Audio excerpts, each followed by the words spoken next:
Definisi istisna. Aqdun ma'a sani'in ala amali syai'in muayyanin fi dhimmah. Artinya kontrak bersama pembuat, pengilang, yakni manufacturer, atas suatu tugasan tertentu yang menjadi tanggungjawabnya untuk disiapkan. Menurut Imam Al-Kasani pula, istisna adalah aqdun ala mabi'in fi dhimmati syurita fihi al-amal. Artinya akad atas satu barangan yang dipertanggungkan, yakni atas pembuat, dan bersamanya syarat kerja, yakni proses pembuatan. Hukum, tiada khilaf berkenaan keharusannya.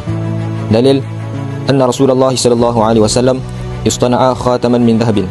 Artinya sesungguhnya Rasulullah sallallahu alaihi wasallam menempah pembuatan sebentuk cincin daripada emas. Riwayat Imam Al-Bukhari Kitabul Iman.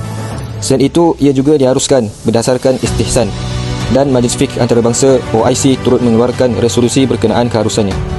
Perbezaan istisna, ijarah, jualan biasa dan salam. Profesor Dr. Muhyiddin Ali Qurahdari berpendapat istisna ialah suatu kontrak yang tersendiri. Ia bukan ijarah, bukan bai'us salam, dan bukan juga jual beli biasa. Ia adalah wal amalu wal ainu min as-sani. Artinya kontrak antara pelanggan dan pembuat yang mana kerja dan barang-barang daripada pihak pembuat. A. Berbeza dengan bai'us salam, kerana bai'us salam merupakan jualan ain yang disifatkan atas tanggungan penjual, manakala istisna tidak semata-mata ain, tetapi juga kepakaran kerja dan pembuatan si penjual. B. Berbeza dengan ijarah, kerana ijarah hanya kontrak atas manfaat atau kerja semata-mata tanpa melibatkan penghasilan ain atau barang, manakala istisna melibatkan kedua-duanya.